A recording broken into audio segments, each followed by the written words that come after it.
Assalamualaikum warahmatullahi wabarakatuh.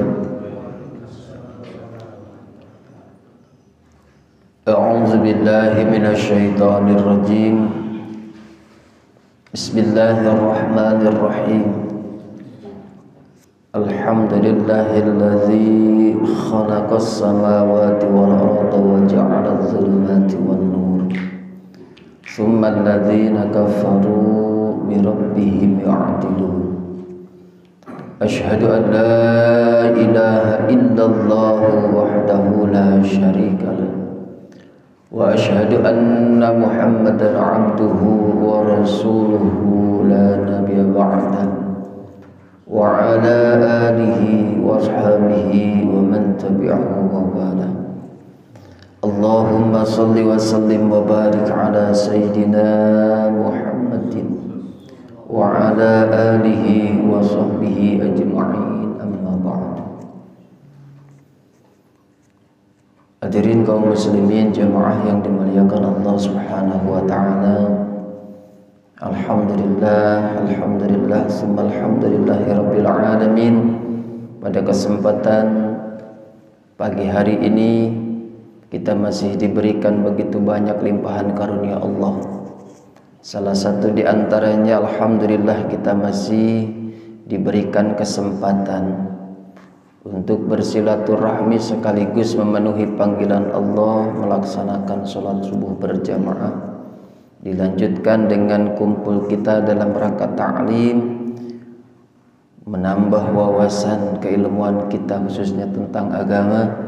Mudah-mudahan dengan bertambahnya wawasan keagamaan kita, ibadah-ibadah kita, ibadah yang diterima oleh Allah Subhanahu wa taala, dan mudah-mudahan menjadikan kita wasilah bertambahnya wawasan keagamaan, menjadikan kita orang yang lebih baik daripada sebelumnya. Syukur-syukur meningkatkan keimanan dan ketakwaan kita kepada Allah Subhanahu wa taala. Amin ya rabbal alamin.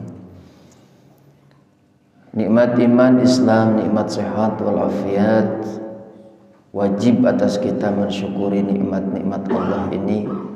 Mudah-mudahan dengan banyak bersyukur terhadap nikmat Allah akan diberikan kembali dan ditambah lagi nikmat-nikmatnya buat kita semua.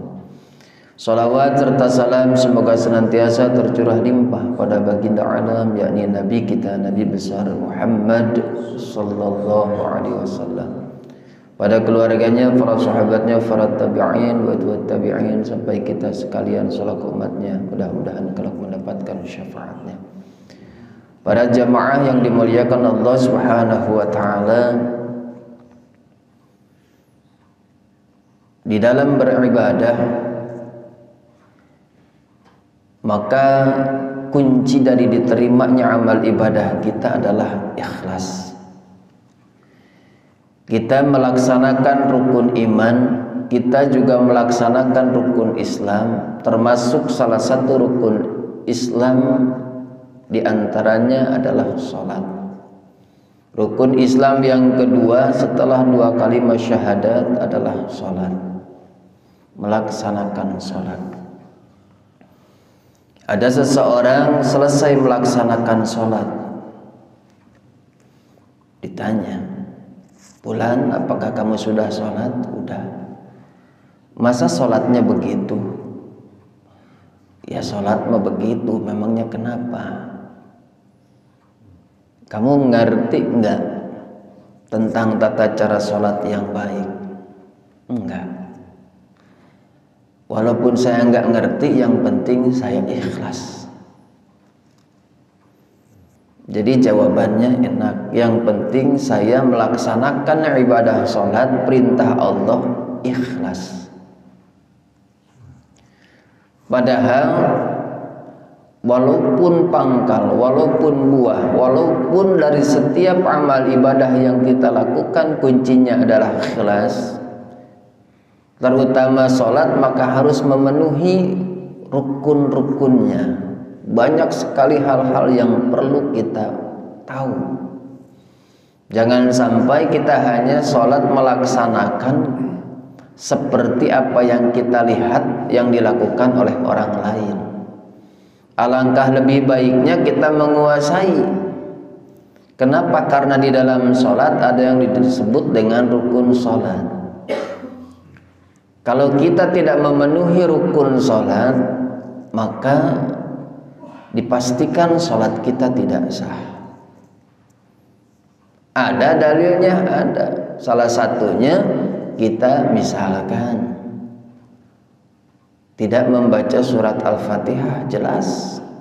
Nah, tidak membaca surat Al-Fatihah ini bukan tidak membaca sama sekali, tetapi bagi orang-orang yang sudah berilmu atau mau mempelajari ilmunya, tentu harus berbeda dengan orang biasa. Contoh, ada orang baca Al-Fatihah, Bismillahirrahmanirrahim, Alhamdulillahirabbil alamin, Arrahmanirrahim, Maliki yaumiddin. Itu serupa tapi tak sama. Hampir serupa tapi tak sama. Hampir serupanya gimana? Hampir, karena itu juga orang pasti dengarnya Fatihah. Anak kecil juga dengarnya itu surat Al-Fatihah, tapi tak sama. Tak sama dengan apa? Yang di mushaf. Karena yang membacanya seolah sama saja, mana huruf-hurufnya, seolah-olah dia tidak membedakan. Akhirnya dari huruf-hurufnya seolah-olah sama. Nah, ini tugas siapa? Tugas masing-masing. Tugas masing-masing, karena kita semua yang namanya sholat 5 waktu hukumnya fardu ain. Diwajibkan kepada setiap orang yang sudah wajib melaksanakannya, sudah balik, baik laki-laki ataupun perempuan. Jadi bukan hanya menitik beratkan kita kepada si imam. Pada saat kita menjadi makmum, saya mah gak cukup ilmunya juga, gak apa-apa, Fatihahnya juga masih yang dulu aja, gak mau berubah. Saya mau dari dulu juga begini, dulu yang ngajarinnya juga begini. Ada imam ini, ada yang tanggung jawab. Kemudian bagaimana kalau kita sholat sendiri? Nah, ini. Maka pada saat kita berjamaah, bacaan si makmum kurang fasih, kurang bagus, ada si imam tertanggung. Karena supirnya, tanggung jawab si imam. Jadi si imam tanggung jawabnya berat. Beratnya di mana? Ya kalau kita contoh supir, pada saat supir berangkat bawa bis penuh lagi, bisnya penuh, tiba-tiba di jalan di stop sama polisi. Kira-kira yang ditanya supirnya apa? Penumpangnya? Sopir. Kenapa? Karena penumpang semua tanggung jawab sopir. Yang ditanya sopir. Pertama, selamat pagi atau selamat siang, selamat sore mungkin. Tolong Pak tunjukkan STNK, KTP, SIM. Biasanya itu. Pada saat diminta oleh si petugas ini, sopir tidak bisa menunjukkan. Waduh Pak, KTP mah ada, STNK ada, SIM saya nggak ada. Kira-kira gimana Pak? Kena tilang nggak? Tiba-tiba di belakangnya, Pak, saya ada STNK-nya, Pak, ada SIM, Pak. Kira-kira polisi ini mau peduli nggak dengan omongan orang yang di belakang sopir? Pak, saya punya Pak, ini SIM Pak. Maka tidak peduli. Kenapa? Karena yang bertanggung jawab pada saat itu supir. Mau punya SIM A, SIM C, SIM B-nya juga pada punya, tapi yang di belakang bukan supirnya. Nah, inilah tanggung jawabnya. Maka nanti akan ditanya, karena setiap kepemimpinan, setiap pemimpin kullukum ra'in wa kullukum mas'ulun an ra'iyatihi. Tiap-tiap pemimpin akan dimintai pertanggungjawabannya, termasuk apa? Pemimpin salah satunya di dalam sholat. Nah, kembali Jadi yang namanya kita fasihat, yang namanya kita mesti cerdas, pinter, paham, bukan hanya milik imam, tapi milik semuanya. Kenapa? Karena kita juga kemungkinan bisa jadi imam. Wah, saya mau kurang fasih, nggak mau jadi imam, ya nggak apa-apa. Kalau memang belum begitu paham, ya mohon maaf, saya juga lagi belajar, Pak. Belum begitu paham, maka mempersilahkan orang lain. Kita biasa saja, tapi suatu saat kita bisa berjamaah di rumah, sementara istri kita lebih pintar. Walaupun istri lebih pintar, tetap kita tidak boleh bermakmum kepadanya, tidak sah gitu. Nah, artinya yang namanya fardu ain diwajibkan kepada setiap orang, maka mempelajari ilmunya dan kita wajib mengetahui ilmunya. Para jamaah yang dimuliakan Allah Subhanahu wa taala, termasuk di dalam salat berjamaah. Yang namanya berjamaah ada makmum, ada imam. Imam jelas satu, makmumnya satu atau lebih. Lebih banyak, lebih baik. Nah, makanya pada saat seseorang akan menjadi imam, menjadi pemimpin di dalam salat, di dalam hadis Rasulullah Sallallahu Alaihi Wasallam, Rasulullah memberikan kisi-kisinya kepada kita sebagai umatnya untuk atau dalam rangka menentukan siapa orang yang lebih berhak untuk menjadi imam. Qala Rasulullah Sallallahu Alaihi Wasallam, ya ummul qaum aqra'uhum li kitabillahi fa in kanu fil qiraati sawa'an fa'alamuhum bisunnah. Fa in kanu bis sunnati sawaan faqdamuhum hijratan. Fa in kanu fil hijrati sawaan faqdamuhum silman.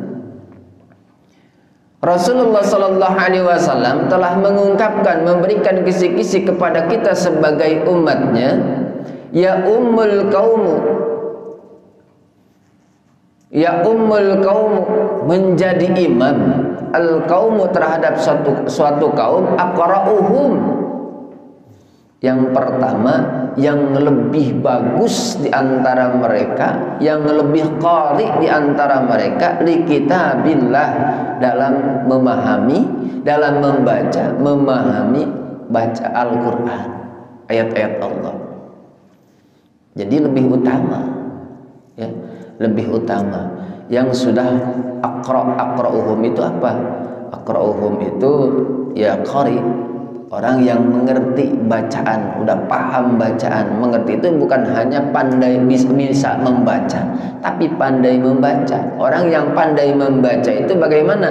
Mengerti tentang ilmu tajwidnya, kemudian makhrijul hurufnya atau kefasihatannya. Bahkan Syekh Imam Abdurrahman Al-Juzairi di dalam kitab fikihnya Mazahibul Arba'ah, fikih Mazahibul Arba'ah, beliau memberikan ungkapan begini: syurutul imami fi salatil jamaah, syarat-syarat imam pada saat memimpin dalam salat berjamaah. Jadi kedua pertemuan terakhir kalau tidak salah saya menerangkan tentang syurutul qudwah, syarat-syarat menjadi makmum. Nah, sekarang pada saat kita syarat-syarat menjadi imam nih sekarang. Kalau jadi makmum sebenarnya mudah, tapi banyak, kemarin kan sudah saya jelaskan, diantaranya tidak sah menjadi makmum itu kalau sudah melihat pembatalan yang jelas terhadap si imam. Kalau tidak tahu, ya sah-sah saja. Kalau memang si imamnya batal tapi makmumnya tidak tahu. Yang pertama, syarat menjadi imam al-islamu, jelas. Ini syarat pertama, karena sholat itu juga hukumnya wajib bagi orang Islam. Dulu pernah dengar, mungkin zaman sekarang juga ada, orang yang mempelajari agama Islam tapi belum masuk Islam. Jadi dia itu mempelajari agama Islam bahkan sampai ke Mekah. Sampai ke Mekah dia mempelajari agama Islam, bahkan menghafal Al-Quran.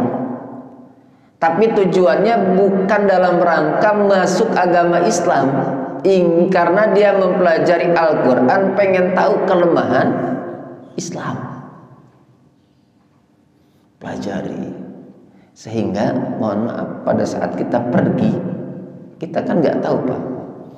Tiba-tiba misalkan, tiba-tiba datang ke sini, naudzubillah min dzalik, orang dengan setelan Islami, kemudian dia di sini dengan suaranya yang bagus, azan, kita juga, subhanallah bagus. Ternyata baca Al-Qurannya juga bagus.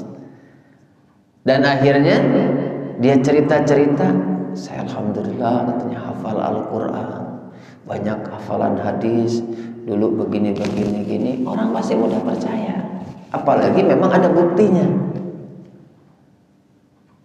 Tapi ternyata seorang ini mempelajari agama sampai di Mekah, pulangnya tujuannya adalah untuk, mohon maaf, menghancurkan Islam. Nah, kemudian dia jadi imam. Dia jadi imam di suatu masjid supaya orang-orang pada simpati. Bismillahirrahmanirrahim. Wah, enak pokoknya. Suaranya suara misalkan kalau dari Mekah itu Syekh Abdurrahman As-Sudais. Orang sampai dengernya enak lah pokoknya gitu. Orang, ya Allah enak banget. Akhirnya orang mulai seneng. Padahal dia, nah ini orang udah mulai ini. Padahal dia hanya ada kepura-puraan. Nah pertanyaannya, sah nggak si makmum yang bermakmum kepada orang tersebut? Ya, sah. Kenapa? Karena tidak tahu. Ada yang lagi pendapat tidak sah. Kenapa? Ya karena dia belum masuk Islam. Jadi ini pendapat ya, tapi kita lebih condong sah. Kenapa? Karena didasari ketidaktahuan. Ya kan kita pasti Pak, wah salut, hebat, bacaannya bagus, ini bagus. Yang Islamnya dari kecil aja bacaannya biasa saja, makanya kita langsung senang gitu. Akhirnya ya kita terpesona lah pokoknya. Padahal dia sendiri belum masuk Islam. Nah, ada yang menyebutkan sah, ada yang menyebutkan tidak sah. Tidak sah alasannya karena belum masuk Islam. Apalagi kita tahu, jelas kalau kita tahu tidak sah. Contoh, karena sekarang itu lebih bermasyarakat Pak. Orang muslim dengan orang non muslim karena sering mendengar, non muslim ini sampai hafal, bisa, bahkan mempelajari.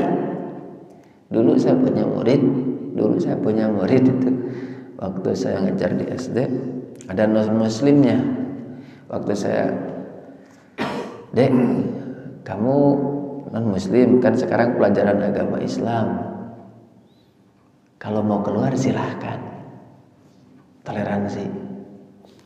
Pak, enggak, saya mau ikut aja Pak. Enggak apa-apa. Ya enggak tahu sama orang tuanya mungkin dilarang atau gimana, tapi dia ikut aja ikut. Bahkan saya belajar kaligrafi, dia ngikut kaligrafi, minta dinilai juga. Saya belajar nulis surat Al-Fatihah, coba tatap selama 5 menit ayat Al-Fatihah, kemudian tutup juz amma-nya, kamu tulis kembali sesuai dengan ingatan kamu. Dia juga nulis. Bahkan mohon maaf, tulisannya lebih bagus daripada yang muslim. Nah sekarang juga mungkin semakin dewasa banyak yang hafal seperti itu. Ada si muslim, waduh saya belum sholat, saya boleh nggak ikut sholat? Kata non muslim. Karena ketidaktahuan, ayo boleh aja lah. Boleh. Kamu hafalannya surat apa nanti setelah Al-Fatihah? Jadi pengetahuan sudah ada, hidayah untuk memasuki agama Islam belum. Akhirnya wah saya mah hafalannya cuma hafal surat pendek, itu pun kulhu sama kuliah misalkan, atau inna atau ina. Oh kalau saya mah udah amayata sa'alun juz 30 udah hafal. Kata siapa? Kata yang non muslim, ya udah berarti kamu aja yang jadi imam, saya jadi makmum aja.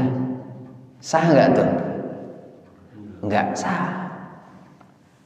Nah, jadi syarat yang pertama al-islamu, orang muslim. Orang kafir tidak boleh, tidak sah menjadi imam bagi orang Islam. Yang kedua, balik, al-baligh wa tamyiz. Syarat menjadi imam yang kedua, al-baligh wa tamyiz. Baligh wa tamyiz, dan bisa membedakan mana yang salah, mana yang tidak. Kadang-kadang sekarang kan suka ngetren anak kecil dijadiin imam. Boleh tidak? Tidak, seharusnya tidak. Tidak sah. Kenapa? Karena belum balik. Dia sendiri melaksanakan sholat hukumnya belum wajib. Yang wajib itu adalah orang yang sudah balik. Cuman kadang-kadang sekarang mohon maaf, karena untuk konten, untuk apa gitu, tidak memperdulikan itu. Padahal di hukumnya tidak sah anak kecil menjadi imam bagi orang-orang dewasa. Disebut anak kecil itu yang belum balik gitu. Kenapa? Karena belum balik, belum tertuntut kewajiban, terbebani oleh kewajiban. Ya harus sudah mukallaf. Tamyiz, dan juga bisa membedakan. Oh ini begini, ini haram, ini halal, rukun. Nah, imam itu harus mengetahui tentang rukun-rukun. Anak kecil belum tentu, walaupun hafalannya bagus. Kenapa hafalannya bagus? Karena dididiknya dari kecil, dari mulai bayi, bagus bacaannya. Maka pada saat dididik dengan bacaan yang bagus, makharijul hurufnya bagus, maka dia akan mengeluarkannya juga bagus. Bacaan Al-Qur'annya bagus. Nah, menurut Imam Syekh Abdurrahman Al-Juzairi, tidak sah anak kecil menjadi imam terhadap orang-orang dewasa, karena dia sendiri belum balik. Yang ketiga, syarat menjadi imam itu rajul, laki-laki. Tentunya laki-laki menjadi imam bagi perempuan. Boleh perempuan? Ya boleh menjadi imam bagi perempuan. Itu seperti itu, silahkan saja. Yang jelas perempuan tidak sah menjadi imam bagi laki-laki, walaupun keilmuan si perempuan lebih hebat daripada laki-laki, hafalannya lebih banyak daripada laki-laki, tetap. Contoh, si perempuan ini sudah hafal 30 juz, udah hafal, bagus lagi bacaannya. Si laki-laki ini hanya modal hafalannya Fatihah sama surat, misalkan Al-Falaq, Falaq Bina sama Qul Huwallahu Ahad, Al-Ikhlas. Modalnya segitu. Tetap saja si perempuan walaupun lebih hebat, lebih banyak hafalannya, tidak sah pada saat menjadi imam dari laki-laki. Seperti itu. Beda lagi kalau pemerintahan malah lain cerita. Kalau pemerintahan malah lain cerita. Ini khusus di dalam sholat. Yang keempat, wal aqil salim, berakal sehat. Orang ini berakal, selain berakal, akalnya juga sehat. Tidak linglungan. Karena kalau imamnya linglung gimana? Ya, nanti kadang-kadang mohon maaf ya, bukan dalam arti linglung, tapi ada sedikit keliru karena ingatnya. Contoh, siratal ladzina an'amta 'alaihim ghairil maghdubi 'alaihim waladdallin. Kan biasanya itu Al-Fatihah. Begitu ketemu dengan surat yang hampir sama, maju lagi gitu. Karena kenapa? Bingung, mungkin ada linglungnya. Contoh, alam tara kaifa fa'ala rabbuka bi ashabil fil alam yaj'al kaidahum fi tadlil wa arsala 'alaihim ghairil maghdubi 'alaihim waladdallin. Balik lagi ke situ. Itu namanya bingung dia sendiri. Nah, masih di lagi gitu kan. Nah, diutamakan. Kalau tidak, ya itu mungkin kekeliruan. Kalaupun salah, batal nggak sholatnya? Bacaan tadi dari wa arsala alaihim ghairil maghdubi alaihim waladdallin, Allahu akbar, batal nggak sholatnya? Enggak. Kenapa? Karena membaca al-fil itu juga hukumnya sunnah. Membaca surah setelah al-fatihah hukumnya sunnah. Jadi kalau sunnah mah jangankan dibaca, tidak dibaca pun tidak membatalkan sholat. Tapi kan gitu, kita sebagai makmumnya, ini sholat kemana nih? Apalagi banyak sekali ayat-ayat yang kadang-kadang bikin orang keliru. Wal asri watin, itu kan sama. Wal asri innal insana lafi husrin illal ladzina amanu wa amilus solihati, kan sama tuh dengan watini. Wazaitun wa turi sinina hadzal baladil amin laqad khalaqnal insana fi ahsani taqwim summa radadnahu asfala safilina illal ladzina amanu wa amilus solihat. Pas di situ ini majunya ada yang muter dari al-asr ke atin, atau dari atin lebih cepat ke al-asri selesainya. Nah, itu diusahakan yang memang hafalannya kuat. Kalau hafalan kuat, insya Allah masih berada di surat yang sama. Ya, jadi akalnya sehat. Tidak sah diimami orang linglung atau orang gila. Walaupun orang gila, ini edan eling nih, ada elingnya, kadang-kadang juga kambuh lagi, tapi hafalannya banyak. Kebetulan kelihatan nih, ya dia lagi eling nih, kayaknya eling nih, udah jadiin imam. Pas lagi sholat, kambuh. Wah, nggak sah itu. Nah, nggak sah juga yang diimami oleh orang mabuk. Imamnya mabuk, mabuk berat ataupun tidak, ya. Jadi ada orang yang ketipu ceritanya. Ya sebutlah misalkan ustaz lah. Nah, si ustaz ini kumpul bersama teman-temannya, Ya nama ustaz mungkin di pesantren, lamanya di pesantren, nggak tahu minuman dan tidak bisa membedakan. Kalau teman-temannya udah kayaknya kerjasama, ya ibarat begini, minum sama, warnanya sama, hampir seperti teh semua. Katanya hampir mirip dengan minuman apa? Air teh ini. Katanya bir. Disangka bir peletok mungkin kali ya. Diminum saja oleh siapa? Oleh si imam yang memang tidak tahu, diminum saja. Begitu waktu sholat, puyeng. Akibat mabuk, tapi dia tidak sadar. Teman-temannya tahu, nggak ada ustadz ini. Ya kita mabuk, sholat.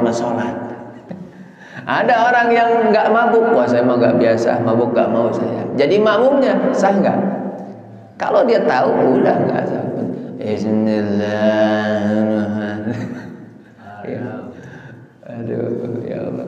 Nah, itu tidak sah. Kenapa? Karena mabuk itu sebagian akal sehatnya hilang. Bahkan bisa seluruhnya. Makanya orang mabuk itu kalau sudah parah seperti orang gila. Makanya disebut juga kalau memabukkan itu sukaro. Ya, memabukkan. Sukaro itu kan kalau bahasa ini mah wure, ya sama aja dengan gila karena tidak ada bedanya. Biasanya orang mabuk hilang rasa malu. Yang sudah hilang rasa malu biasanya dimiliki oleh orang gila. Jadi kalau orang mabuk itu belajar gila. Orang gila pengen sembuh, orang sehat belajar mabuk supaya gila. Nauzubillah. Maka pada saat jadi imam tidak sah. Ya, pada saat jadi imam tidak sah. Ya, jadi orang siapa? Orang gila ngimamin orang waras tidak sah. Orang mabuk ngimamin orang waras tidak sah. Harusnya yang waras. Yang kelima, qari. Nah, ini tadi nih. Qari ini yang bagaimana? Qari ini tadi bahkan jadi syarat pertama. Pada saat kita menjadi imam, maka pilih pada saat kita di dalam suatu berjamaah untuk menentukan si imam adalah yang qari'nya, yang paling qari. Tapi ya kalau ada maka biasanya seleksi dulu. Seleksi dulu. Kalau di masjid-masjid besar kan ada pendaftaran, seleksi dulu. Kenapa? Jangan sampai salah. Bukan karena orang itu paling sering ke masjid berarti dia sudah layak jadi imam. Belum tentu. Belum tentu juga karena dia ketua DKM maka dia yang paling layak jadi imam. Belum tentu. Makanya saya kadang ada begini. Ada yang pernah konsultasi ke saya. Ustaz, saya mau dijadiin ketua DKM. Terus kenapa? Nggak siap? Saya nggak siap jadi imam. Lah, emang jadi DKM itu mesti jadi imam? Jadi DKM itu adalah pengurus masjid. Pengurus masjid yang bertanggung jawab dalam segala hal di masjid, ketuanya. Oh, nggak mesti jadi imam ya? Yang jadi imam itu nggak ada di syaratnya di hadis, kecuali di hadis ada. Syarat menjadi ketua DKM adalah yang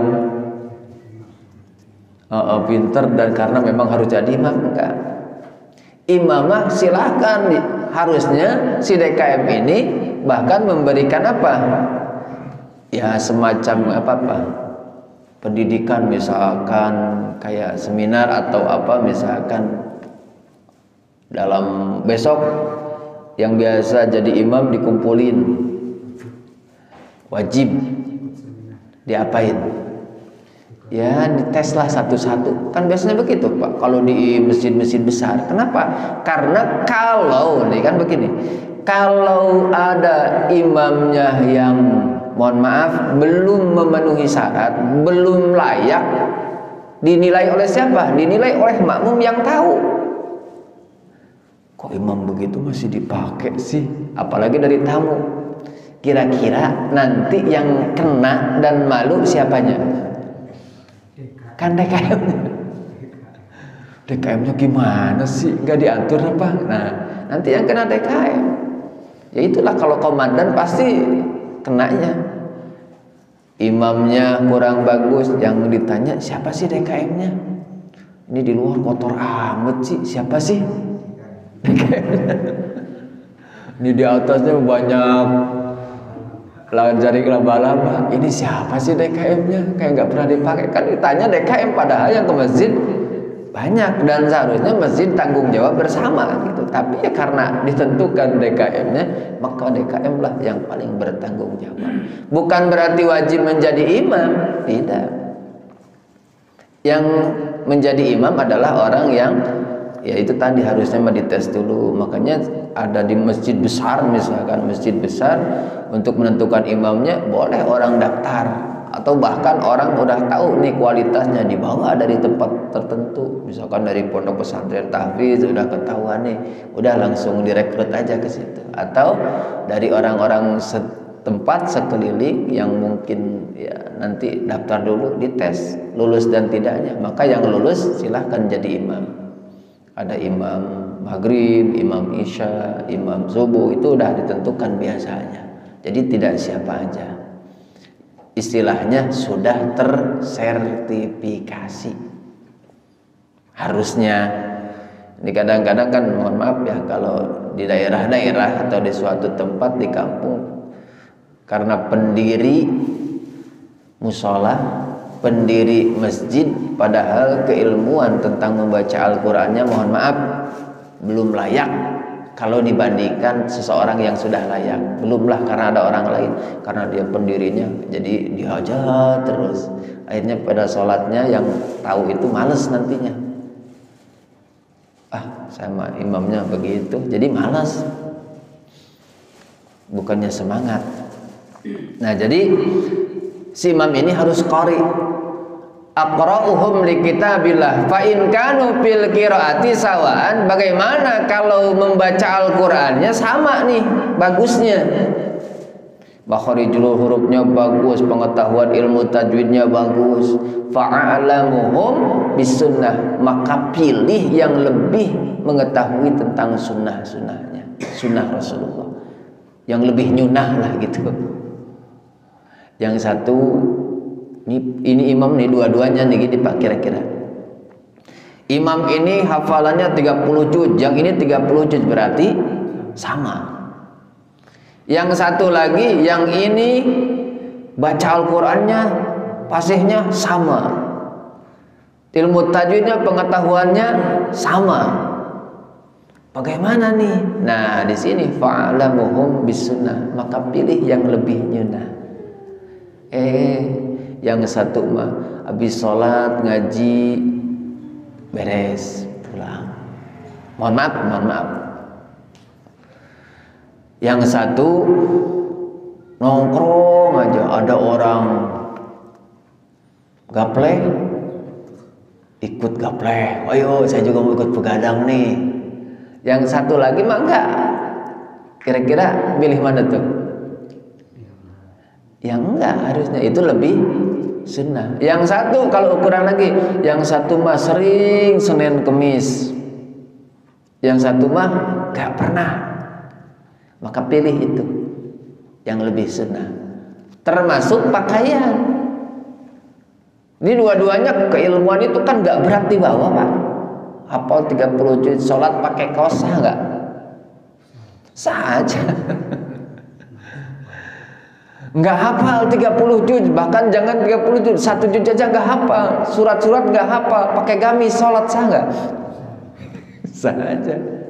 Tapi pandangan orang kadang-kadang lihat casing, oh dia pakai gamis, pakaiannya mungkin hafalannya bagus, sorbannya gede, hafalannya bagus, bacaannya bagus, udah imam aja, imam Pak. Ada yang pakai kaos, padahal dia orang yang qori. Kira-kira ada yang nyuruh nggak? Wah, itu yang pakai kaos, yang pakai baju koko aja, pasti kan begitu. Padahal belum tentu. Nah, kalau lihat cara memiliki ilmunya, pengetahuannya, maka yang wajib sekalipun pakai kaos itulah. Cuman kan kita nggak tahu kalau di tempat orang. Ya, kalau di tempat orang. Nah, makanya kadang-kadang orang kan begini sifatnya. Ada orang yang suka ngeritik, tapi giliran disuruh nggak mau. Itu ngeritiknya paling kencang. Oh, ini bacanya begini Pak, silakan. Enggak, saya harusnya memberikan, kalau suka kritik contohin nih. Mungkin saja saya tidak suudzon kepada orang yang sering jadi imam di mana-mana juga, begitu terlihat terdengar ada kelemahan. Bagaimana? Karena dia itu misalkan begini, sholat maghrib, karena ada terjadi Pak, terjadi. Begitu sholat maghrib, karena dia udah dikasih tahu Pak, Fatihahnya jangan begini, ini. Yang ngasih taunya, akhirnya dia punya pemikiran begini, nanti Mas saya nggak jadi imam lagi, emang saya belum begitu fasihat. Ada yang sudah menasehati saya, nerima orang itu.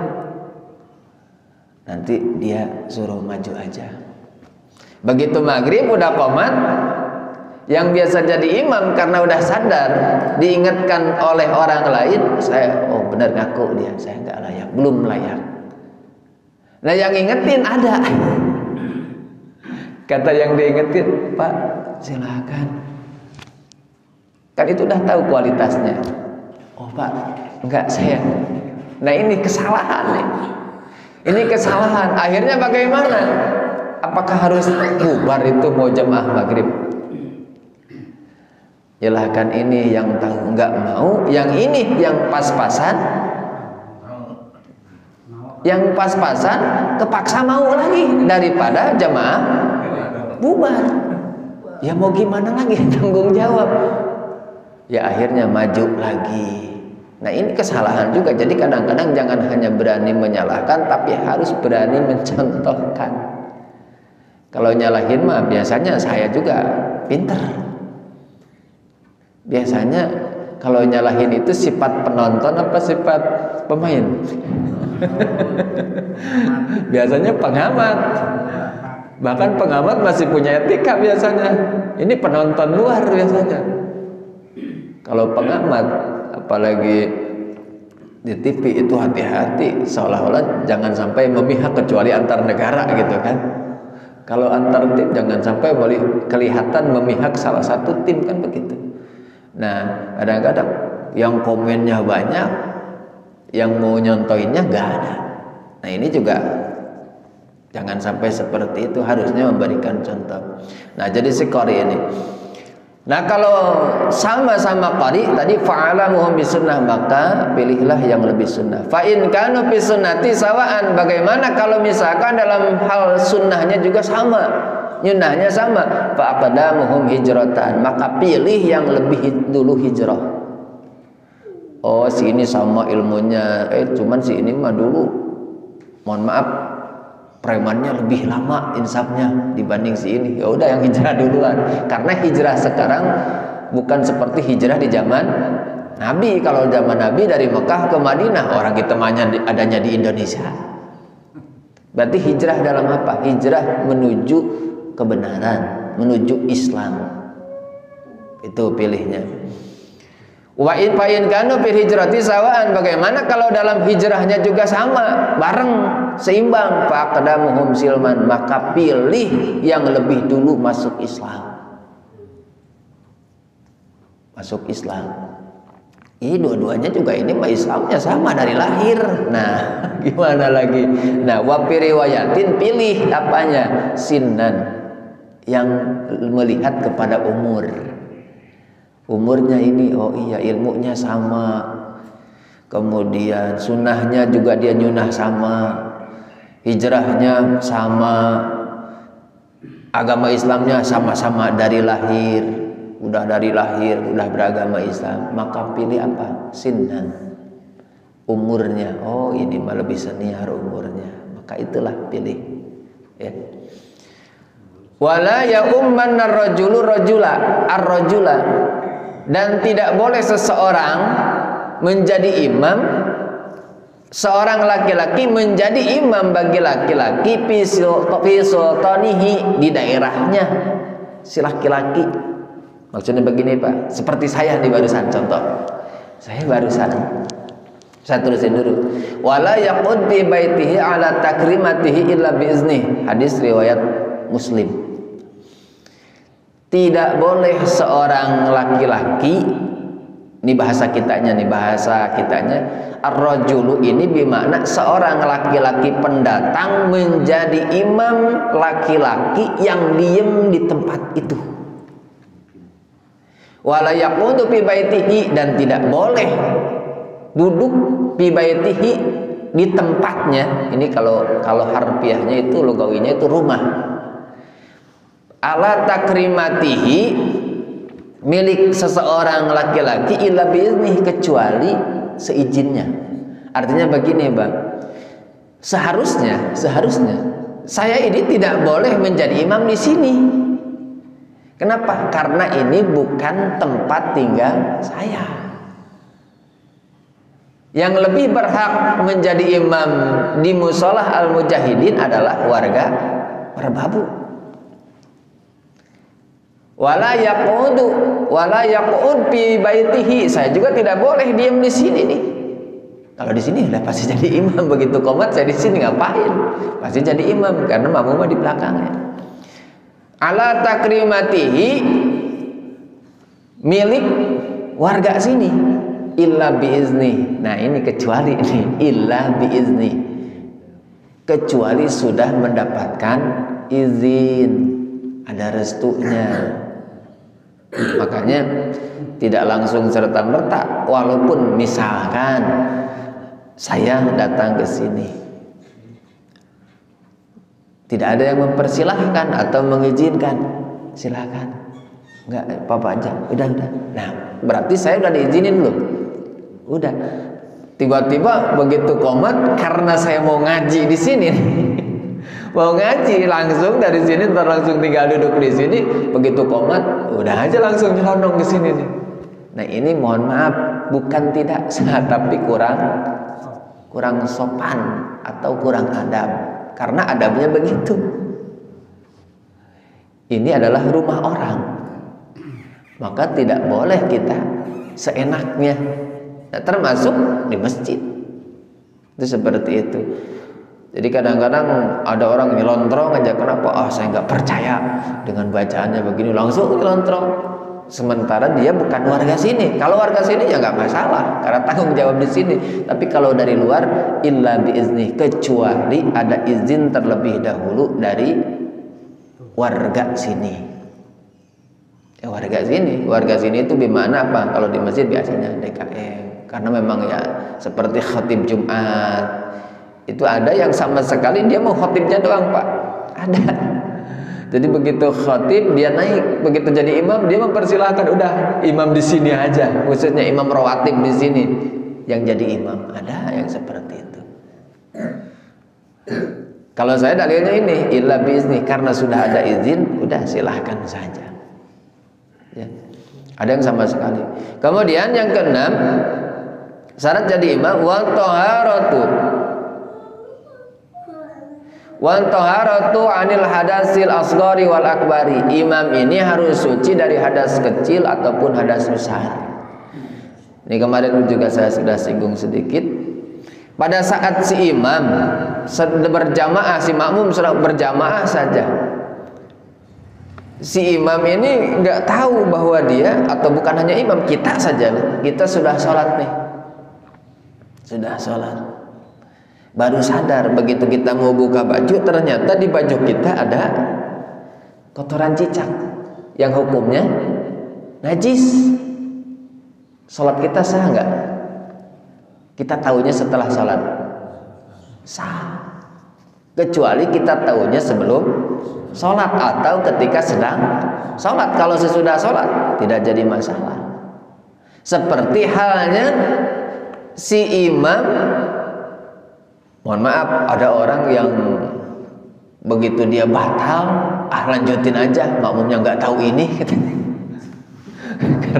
Si imam ini misalkan, waduh, ragu-ragu ini saya kentut apa enggak sih baru saja, katanya si imam. Biarin aja, nanti kalau saya batalin, apalagi saya lagi mules banget nih perutnya, bau ketahuan saya kentut. Akhirnya kan pada beres sholat di sini nggak ada masalah. Mungkin lagi sholat gini aja, ini siapa gitu kan. Kira-kira berprasangka nggak si makmum bahwa yang kentut si imam? Kayaknya enggak. Justru kalau dibatalin, waduh malu saya. Akhirnya si imam terusin aja lah, bodo amat, ntar saya mau sholat lagi. Nah itu si makmum, padahal si imamnya kan kentut tapi tidak tahu, sah nggak si makmumnya? Si makmumnya sah. Ya, si makmumnya sah. Yang tidak sah siapa? Si imam ngebohongin orang itu demi apa? Demi harga diri. Kalau saya batalin, mana tahu saya ketahuan. Mendingan udahlah bertahan aja. Nanti juga paling sangka-sangkaannya makmum. Di sini juga nggak bakalan ada yang ngomong. Selesai sholat di luar, itu siapa saya kentut? Nah begitu. Nah sama. Wa taharatu anil hadasil asghar wal akbar. Imam itu sama sebenarnya untuk seluruh orang yang mau sholat, mau imam, mau jadi makmum, harus suci dari hadas kecil dan hadas besar. Yang ketujuh, bilisanin fasih.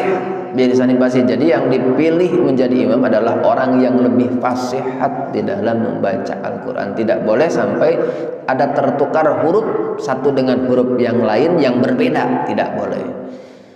Bagaimana kalau misalkan cadel? Nah, mohon maaf ada yang cadel gitu kan. Bismillahirrahmanirrahim. Jadi ro itu tidak murni ro, tapi gitu kan. Tapi keilmuannya hebat. Dia ngerti ilmu tajwid, dia ngerti ilmu yang lainnya juga banyak lah, ilmu agamanya, hafalannya juga banyak, tapi pelafalannya cadel. Artinya tidak seperti yang ada di mushaf, ro ya ro gitu kan. Bukan keinginan, itu bukan keinginan. Kan ada nabi juga yang cadel, Pak. Siapa yang cadel itu? Nabi Musa alaihi salatu wassalam. Itu Nabi Musa itu disebutkan cadel. Kenapa? Karena waktu kecil saking suka jahil katanya sama siapa? Bapak angkatnya Fir'aun. Akhirnya saking kesalnya Fir'aun ngambil bara api dimasukin ke sini. Akhirnya dimasukin ke mulut, makanya itulah efeknya. Wa kallamallahu Musa taklima itu kan gitu. Nah, bagaimana? Nah, kalau seperti itu, ini mohon maaf bukan dari keilmuan secara umum, tapi bilisanin fasih. Maka yang lebih utama adalah yang fasih. Kalau tidak ada, baru.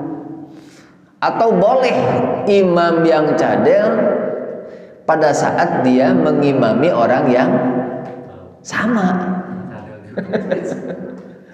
Boleh nggak imam buta huruf? Boleh nggak? Kan sekarang banyak, Pak, baca Al-Fatihah nggak mesti tahu hurufnya, hafal semua kan? Boleh nggak orang yang buta huruf jadi imam? Boleh, asal makmumnya buta huruf semua juga. Itu mah sama-sama sederajat gitu. Jadi kalau ada yang lebih baik, ini imamnya buta huruf, sementara makmumnya yang sudah balik ada yang tidak buta huruf, ngerti? Ya itulah. Jadi tidak melihat kepada umur di situ, melihat ke nomor satu kategori dari Rasulullah, aqra'uhum, lebih qari, lebih ngerti tentang baca Al-Quran. Nah itu seperti itu. Walaupun sudah hafal, kadang-kadang kan sekarang anak-anak begitu, Pak. Anak-anak udah banyak hafalannya, dari mulai juz 30 itu banyak yang sudah hafal. Bacanya udah bisa belum, tapi kan memang sering diperdengarkan oleh ibunya, oleh orang tuanya, atau melalui audio, kan begitu. Kemudian ghairul makmum, si imam ini bukan statusnya jadi makmum. Pernah waktu itu saya kan tidak boleh bermakmum kepada seorang makmum yang dijadikan imam. Artinya dia jadi makmum, tidak boleh kita bermakmum lagi ke orang yang jadi makmum. Maka harus selesai dulu jadi makmumnya, atau makmum masbuk, dia bangun lagi baru tuh. Bahkan yang kelima disebutin apa yang tidak boleh ya, tidak boleh jadi imam itu musafir. Nah ini kalau saya ini kategorikan musafir, walaupun hanya dekat. Kenapa disebut musafir? Karena saya tidak tinggal di lingkungan musola ini. Balik lagi, illa biizni, kecuali dapat izin, dapat restu, dipersilahkan, lain cerita. Nah itu seperti itu. Jadi pada saat kita menjadi imam, ya persiapkan terlebih dahulu. Jangan malu. Kenapa? Karena menyangkut sholat kita sah atau tidaknya. Pemimpin harus memiliki keilmuan yang lebih, terutama di dalam sholat. Di antaranya aqra'uhum li kitabillah, lebih pandai, lebih memahami, lebih fasihat di dalam membaca Al-Quran. Jadi untuk umur itu nomor terakhir, Pak. Jadi umur itu nomor terakhir. Wah, dia lebih tua, saya mah tuanya juga tua, itu biasanya. Sama tua juga, tua kepanasan, Pak.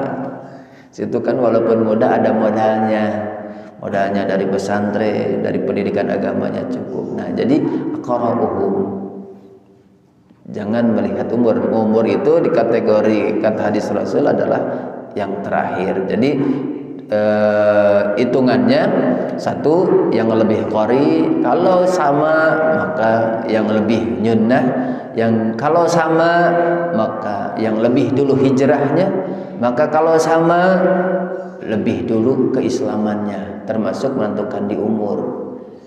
Umur juga sama, bagaimana ini? Sama, tanggal lahirnya juga sama dia. Waduh, gimana nih, suit dulu. Ya, bolehlah kalau memang ada deket waktunya, Bapak Isya, Bapak ini maghrib, nah gitu. ditentuin waktunya. Ada lagi yang begini, lihat apanya, lihat apa yang dia miliki. Ada candaannya mah, lihat yang ini istrinya satu, yang ini istrinya, pilih yang mana? Yang lebih.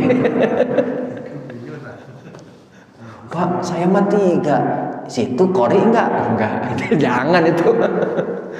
Jadi bukan jadi nomor 1 itu mah kalau sekiranya seimbang terus. Jadi pasti ada perbedaannya. Mungkin itu saja yang dapat saya sampaikan. Mudah-mudahan saya tidak berniat menggurui, tidak niat menyindir, tidak, pokoknya intinya untuk ya supaya ibadah kita ibadah yang lebih baik. Bagi yang mengkritik, jangan hanya suka mengkritik, coba sama-sama praktekkan supaya apa? Tahu. Akhirnya kalau sudah tahu, kritik melulu dia mah, begitu diprakteknya ya sama aja. Jadi orang itu jangan pandai mengkritik, apalagi kritiknya menjatuhkan, merendahkan. Tapi jadilah orang yang kritis dalam membangun, terutama supaya sholat kita lebih baik. Mungkin itu yang dapat saya sampaikan. Kurang lebihnya mohon dibukakan pintu maaf yang seluas-luasnya. Saya akhiri, subhanakallahumma wa bihamdika asyhadu an la ilaha illa anta astaghfiruka wa atubu ilaik. Wallahul muwaffiq ila aqwamit thoriq. Billahi taufiq wal hidayah. Assalamualaikum warahmatullahi wabarakatuh.